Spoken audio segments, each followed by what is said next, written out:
DC Comics and studios are safe over at Netflix. Hi, I'm Jordan the Nerd of Gold, and while I'm not a fan of the idea of Netflix purchasing Warner Brothers, which isn't a complete deal yet, there's a lot of domestic and international legal stuff that they have to complete through, and that's going to take a while to complete. But assuming all that goes through, and this is the final say on that front, I think DC Comics and DC Studios are safe. I don't think Netflix is really going to do anything to them.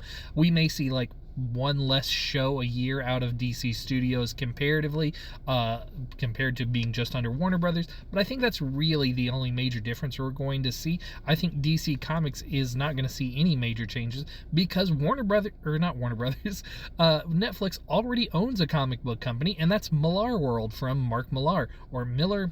I always forget how to say his name. But either way, Mark Millar has been publishing comics through Netflix with a partnership in Dark Horse Comics for years now. And they haven't really done anything. In fact, if anything, Mark has used his Netflix money to pay his artists well and in advance, and use it as a way to lower the pricing on the actual physical copies of the comic books.